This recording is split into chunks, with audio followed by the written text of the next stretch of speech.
오늘 우리가 함께 살펴볼 하나님의 말씀 예레미야 5장 1절입니다. 예레미야서 5장 1절.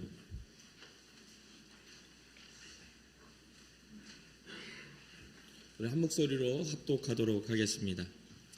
너희는 예루살렘 거리로 빨리 달리며 그 넓은 거리에서 찾아보고 알라. 너희가 만일 정의를 향하며 진리를 구하는 자를 한 사람이라도 찾으면 내가 이 성읍을 용서하리라. 아멘. 오늘 말씀을 통해 우리의 마음에 성령이 주시는 깨달음이 있기를 주님의 이름으로 축복합니다. 하나님의 말씀을 대하는 우리의 자세는 시편 19편의 기자가 잘 표현해 주고 있습니다. 금, 곧 많은 순금보다 더 사모하라. 또 꿀과 송이꿀보다 더 달도다. 하나님의 말씀을 달게 여기며 우리가 생각하는 여러 가지 금과 또 순금보다도 더 사모하는 그런 마음이 있을 때 하나님의 말씀이 우리에게 아멘이 되는 줄로 믿습니다. 오늘 우리가 살펴볼 하나님의 말씀은 이스라엘의 타락과 또 배교, 또 하나님의 그로 인한 하나님의 심판을 경고하는 그런 말씀이기도 합니다. 예레미야가 아주 처절하게 주님의 말씀을 전하죠.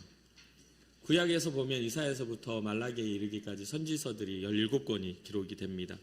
예언서죠. 예언서가 17권이 기록이 되는데 가장 기본적인 핵심 주제는 예루살렘의 그런 타락과 또 심판으로 인하여 예루살렘이 함락이 되고 또 유다가 멸망하고 또 바벨론 포로로 이렇게 잡혀가는 과정 속에서 돌아오라, 이스라엘이 다시 회복하라, 어떻게 하면 회복될 수 있는가에 대한 것을 계속해서 예언하고 다루고 있습니다. 특히나 이 예언서들이 나타나는 특징을 성경을 읽으면서 보면 제가 한 가지 이렇게 예언서를 이렇게 탐독하다가 처절하게 느낀 게 있어요. 아주 집요하다라는 것을 느꼈어요. 이 두 가지의 집요함이 나오는데 하나의 집요함은 하나님의 집요함입니다. 하나님이 이 타락하고 주님을 버린 이스라엘 백성을 회복시키기 위해서 얼마나 집요하게 사랑을 계속 선포하고 말씀하시는지 포기를 안 하시는 거예요. 계속해서 선지자들을 보내고 예언자들을 보내가지고 그 이스라엘의 타락을 회복시키기 위해서 끊임없이 이야기합니다. 그 바른 이야기를 하러 갔던 사람들은 다 죽임을 당하고 고난을 당하고 또 제거를 당하는데도 끊임없이 하나님의 마음을 가진 사람들이 가서 이스라엘에게 이야기하죠. 그런데 두 번째 집요함은 뭐냐면요, 진짜 끈질기게 하나님을 버립니다. 이스라엘 백성이 아주 끈질기게 주의 말씀을 안 들으려고 하고 자기네들 생각대로 우상을 만들고 자기가 옳다고 여기는 대로 끊임없이 살아가는 걸 봐요. 끝까지 그렇게 타락해서 하나님 앞에 심판을 받고 아파하는 그런 모습들을 봅니다. 정말 집요한 타락을 합니다. 예레미야는 모든 구약 예언서에서 그 분수령입니다. 주전 586년경에 바벨론 3차 침공에 의한 예루살렘이 함락되고 유다의 멸망 사건의 현장에서 가장 치열하게 활동을 한 선지자 중에 한 명입니다. 멸망의 길을 가게 된 북이스라엘과 남유다, 이 역사는 전쟁과 고통이 있었죠. 그 이면에는 하나님에 대한 이스라엘의 신앙의 상실이 있었고 또 하나님의 심판의 경고에 대한 그들의 불신앙과 회개하지 않은 그런 모습들이 있었습니다. 이러한 모습들을 보면서 대부분의 사람들이 구약의 하나님을 보면서 그런 생각을 합니다. 무섭구나, 하나님 참 무서운 분이구나, 이런 생각을 해요. 그래서 그런 이야기를 하는 분들도 종종 보았습니다. 구약의 하나님은 참 두렵고 무서워, 하나님은 이스라엘 백성들을 그렇게 치고 또 심판하시고 다른 나라로 함락되게 하시고 이런 일들, 그런 생각들을 많이 합니다. 공의의 하나님, 심판의 하나님. 그런데 왜 공의의 하나님으로 심판의 하나님으로 그분이 하셨는지에 대해 하나님의 마음에 대한 깊은 관심은 많이 없어 보이더라고요. 하나님의 심판의 이면에는 뭐가 있어요? 용서하시려는 마음이 더 강합니다. 오늘 본문을 보면 더욱더 그게 심하게 나타나고 있어요. 용서의 조건은 어렵지 않아요. 되게 단순하고 되게 쉬운 것처럼 보입니다. 그런데도 불구하고 이 용서의 조건을 통과하지 못하고 심판을 받게 된 것이죠. 오늘 본문 한 번 더 보실까요? 제가 읽어드릴게요. 너희는 예루살렘 거리로 빨리 다니며 그 넓은 거리에서 찾아보고 할라. 너희가 만일 정의를 행하며 진리를 구하는 자를 몇 사람? 한 사람이라도 찾으면, 몇 사람이요? 한 사람. 이 한 사람이라도 찾으면 이 성읍을 용서하리라. 한 사람만 찾아와. 그럼 내가 용서해 줄게. 어떤 사람이요? 정의를 행하며 진리를 구하는 사람. 정의를 행하고 진리를 구하는 사람 한 사람만 찾으면 내가 용서해 줄게. 한 사람만 찾으면 됩니다. 어떤 신앙의 그룹도 아니에요. 어떤 무리도 아니에요. 정의를 행하고 진리를 구하는 그룹을 말하지 않고 그냥 한 사람만 찾아오면 내가 용서해 주겠다. 그러니까 이게 하나님의 사랑이 여기 얼마나 진하게 담겨 있는지 몰라요. 얼마나 관심이 있고 얼마나 용서하시기를 원하셨는지를 우리는 충분히 알 수가 있습니다. 그런데 찾을 수 있었습니까? 없었습니까? 없었습니다. 찾지 못합니다. 예레미야는 찾으러 다녀요. 이쪽 보고 저쪽 보고 찾으러 다닙니다. 그래서 보았더니 신앙자처럼 보이는 그들이 하는 모든 맹세들이 뭐였어요? 거짓이더라는 거예요. 거짓. 신앙자처럼 보이는 그들의 모든 맹세가 그냥 거짓인 거예요. 남에게 보여주기 위해서. 게다가 하나님이 그들에게 아무 말씀 안 하고 갑자기 심판하셨습니까? 그렇지 않아요. 예레미야서 5장을 보면 하나님이 그들을 심판 이전에 경고하시고 훈계하시고 치시고 정신 좀 차리라고 하나님이 계속 하셨음에도 수많은 선지자들 와서 이야기하고 그러한 대가를 지불했음에도 결국 이스라엘 백성은 하나님께 돌아오기를 거절합니다. 그럼에도 예레미야는 계속 찾습니다. 그러다가 가난하고 배우지 못한 사람들 중에 찾으려고 하니까 못 찾았던 거구나. 없는 거였구나. 이 백성이 무지하니까 그렇게 안 보였던 거구나. 그러면 한번 지도자에게 한번 가보자. 그들은 여호와의 길, 하나님의 법을 안다고 했으니 그들 중에 아마 있을 거야 라고 그 지도자들에게 찾아갑니다. 그러니까 보니까요, 그 지도자들을 찾아갔더니 그들에게는 하나님의 법, 하나님의 여호와의 길이 말로만 있을 뿐 그 길을 걷고 그 법을 따르는 사람이 없더라는 거예요. 다들 자기 체면에 자기들 생각에 옳은 대로 다 하려고 하는 거예요. 없는 겁니다. 하나님이 이스라엘을 돌보시고 복을 주시고 잘 살게 해주었더니 이스라엘은 하나님을 버리고 우상을 섬기고 그로 인해서 뭐가요? 타락과 함께 도덕성이 아주 낮아져 버렸습니다. 남의 아내를 탐하고 몸을 파는 창녀의 집으로 몰려다니며 음행을 합니다. 오늘 예레미야 5장에 기록되어 있는 정확한 이야기입니다. 그러니 하나님의 심판을 피할 수 없어 보이죠. 그러니까 이 지도자 백성을 바라보고 찾지 못했어요. 지도자들을 바라보고 그래도 하나님의 백성들의 지도자들인데 한번 바라보고 찾지 못했어요. 그러니까 이제는 누구를 바라봐요? 선지자들을 바라봅니다. 적어도 정말 주님 앞에서 부름받은 선지자라면 그래도 하나님 뜻을 알고 정의를 구하겠지. 저들이 정의를 행하고 진리를 구하는 삶을 살자고 쳐다봐요. 그러니까 그 선지자들이 하는 말이 그렇습니다. 그들이 여호와를 인정하지 아니하며 말하기를 여호와께서는 계시지 아니하니 재앙이 우리에게 임하지 아니할 것이요 우리가 칼과 기근을 보지 아니할 것이며, 선지자들이 한단 소리가 이런 소리를 하고 있어요. 그러면서 그들이 하는 말들은 하나님이 주신 적이 없어요. 그들에게 하나님이 이러한 말씀을 주신 적이 없는데 주신 것처럼 이야기하고 있더라는 거예요. 자신들의 생각의 예언인 것처럼, 자신들의 관점이 하나님의 뜻인 것처럼 그것을 자꾸만 갖다 붙이는 거죠. 자기들 마음에 떠오르는 말이 진리인 것처럼, 그게 정답인 것처럼 사람들에게 가르쳐주고 있는 겁니다. 하나님의 뜻이 무엇인지, 하나님이 원하시는 그 하나님의 마음이 무엇인지는 관심이 없어요. 관심이 없어. 지금 자기네들의 말이 그 말 선지자로 세워지면 이스라엘 백성은 그 선지자를 대우해 주잖아요. 그들의 말에 귀 기울여 주잖아요. 그러니까 자기 마음에 떠오르는 말이 진리인 것 마냥 포장해서 이야기하고 있는 것이죠. 이러한 모습을 보는 예레미야의 마음은 불타오릅니다. 마음도 불타오르지만 그 한 사람을 찾지 못한 이스라엘의 모습은 하나님의 불의 심판을 받을 수밖에 없는 상황이 되고 맙니다. 예레미야는 5장에서 하나님 말씀을 전하며 21절에 이렇게 외칩니다. 어리석고 지각이 없으며 눈이 있어도 보지 못하며 귀가 있어도 듣지 못하는 백성이여, 이를 들을지어다. 어리석고 지각이 없어. 그 이스라엘 백성들이 지혜로움이 없었을까요? 그들의 생각은 다 어리석었을까요? 근데 주님이 보시기에는 어리석어 보였던 거예요. 왜요? 주님의 뜻이 없거든요. 그들의 마음에. 그들의 방법과 그들의 선택과 그들이 생각하는 그러한 옳은 것들은 하나님의 뜻이 포함되어 있지 않고 그들의 생각에 옳은 일인 거예요. 눈이 있어도 보지 못해요. 하나님의 말씀이 무슨 뜻인지를 깨닫지 못해요. 귀가 있어도 듣지 못해요. 분명히 소리는 들리고 무슨 뜻인지 알겠는데 그걸 따라 살고 싶진 않아. 그러니까 다시 말하죠.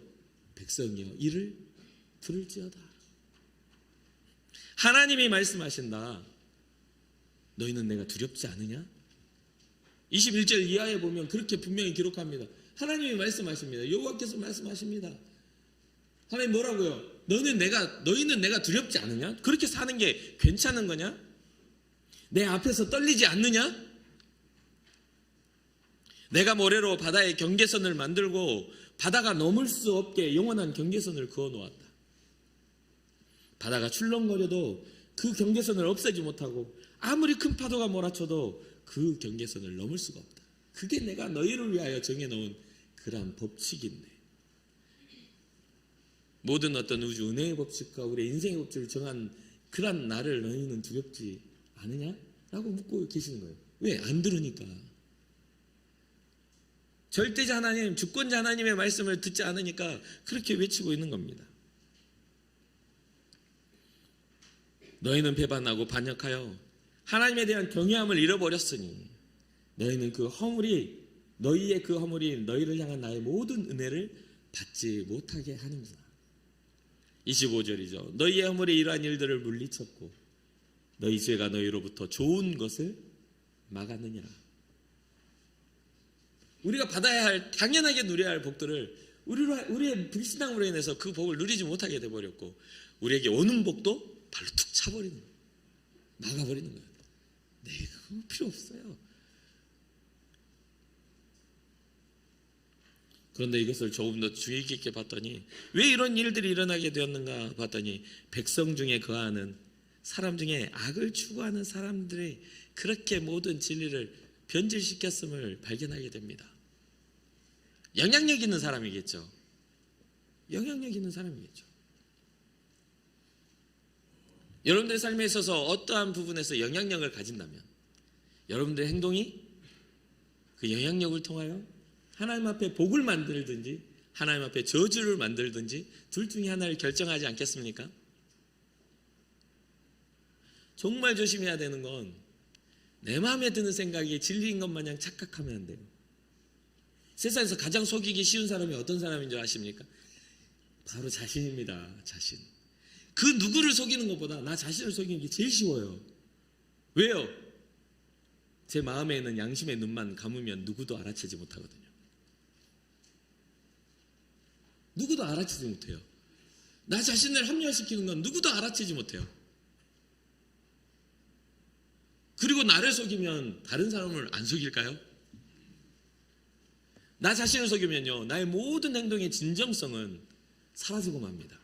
그러나 그것을 보고 사람들은 너무 훌륭하다, 착하다 말하지만 내 안에는 악이 그대로 도사리고 있는 것이죠. 그게 무엇입니까? 우리가 악한 생각 안 하고 누구 해야 할 생각 안 했습니다. 여기서 말하는 건 하나님을 향한 신앙입니다. 여러분 하나님의 백성으로 부르심을 받았잖아요. 하나님이 기뻐하시는 삶에 대해서 여러분 알고 계시잖아요. 예수 그리스도의 보혈로 여러분 구원함을 받았잖아요. 근데 왜 구원받지 못한 자의 마음을 가지고 구원받은 사람처럼 행동하고 살아가냐는 거죠. 그런 거는 무엇에서부터 일어나는 거죠? 괴리입니다. 괴리. 교회 안에서는 직분자고 교회 안에서는 신앙자인데 교회 밖을 벗어나면 우리는 직분자도 되지 못하고 신앙자도 되지 못하는 것이죠. 하나님은 중심과 삶을 보시는 분이에요. 그냥 겉으로 우리 사람들은 속일 수 있지만 하나님은 속일 수가 없어요. 그 중심을 감찰하시는 분이기 때문에. 그것이 가끔 드러나는 것을 보면서 사람들은 실망합니다. 저 목사님이 저랬다고? 저 장로님이 저런다고? 저 권사님이 저런다고? 그래도 교회 집사라면서 어떻게 저렇게 행동할 수가 있어?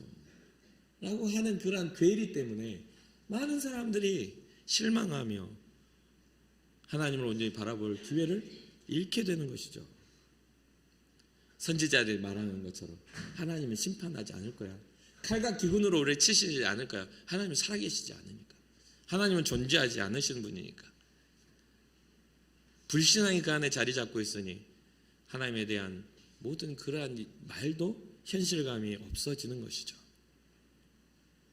이렇게 모두가 배도하고 타락한 이스라엘 향해 하나님은 말씀하시죠. 한 사람만 찾아와라. 그 한 사람만 있으면, 정의를 행하고 진리를 구하는 사람 그 한 사람이면 내가 다 용서할게. 그 한 사람이면 나는 충분해. 하나님의 마음을 이해하고 하나님의 뜻을 따라 살아가는 그 한 사람이면 돼. 그런데 예레미야는 끝내 발견하지 못합니다. 지난 2011년에 작고하신 오늘교회 하영주 목사님께서 쓴 한 책이 있어요. 한 사람을 찾습니다라는 책이 있습니다. 그 책에는 지금의 시대를 통탄하면서 이런 말씀을 하세요. 벌써 한 12년이 지난 전이잖아요. 이런 말씀을 합니다. 하나님께서 찾으시는 그 한 사람은 유명하고 성공한 사람이 아니다. 학식이 높고 덕망 있고 부한 사람도 결코 아니다. 그렇다고 가난하고 당한다는 요즘 민중도 아니다. 그의 처지와 신분이 어떠하든지 그가 무엇을 주장하고 설교하든지 간에 그것도 중요한 것이 아니다. 단상에 서 있는 목회자든 뭔가 간증을 하는 사람이라도 그게 중요한 게 아니라는 거예요. 실제로 그가 정직하게 살고 진리대로 사는 사람인가? 그것이 문제이다. 그런 사람이 한두 사람쯤은 있을 법한데 찾을 수 없다. 우리 모두 스스로 과연 나는 정직한가? 과연 나는 진리대로 살고 있는가? 자문해 보면 쉽게 알 수 있다. 이런 글을 적어 놓으셨어요.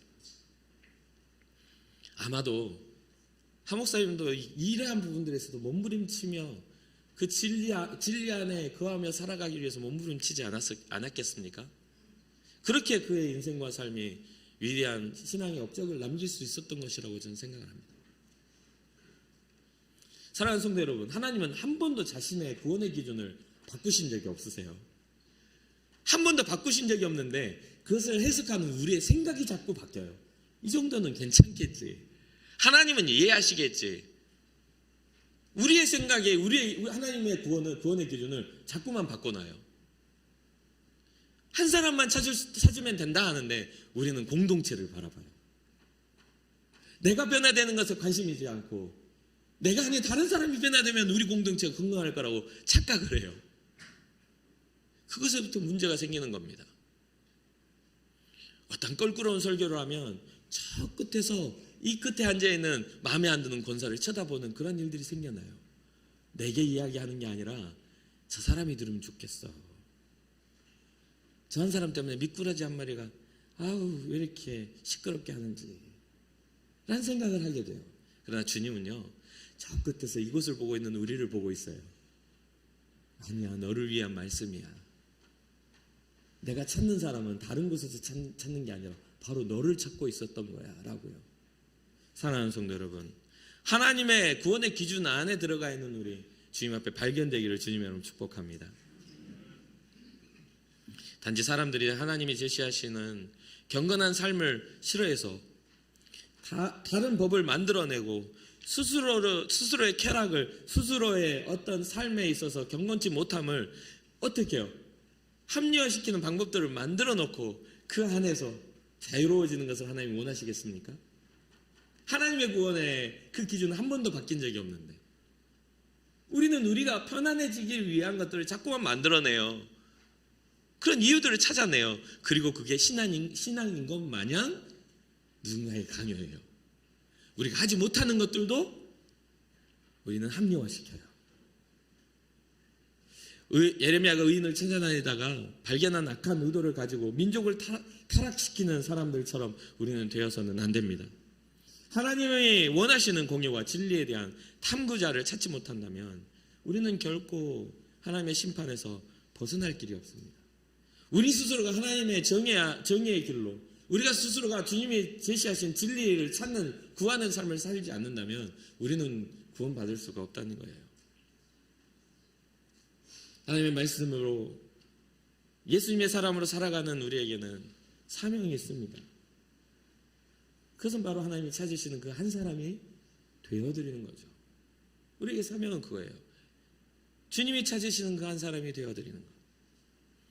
하나님의 공의를 구하고 공의의 길로 정의의 길로 행하고 진리 되신 예수 그리스도를 계속 찾아 살아가는 사람들. 이미 우리는 예수 그리스도를 통해 정의가 공의가 또 진리가 선포되었습니다.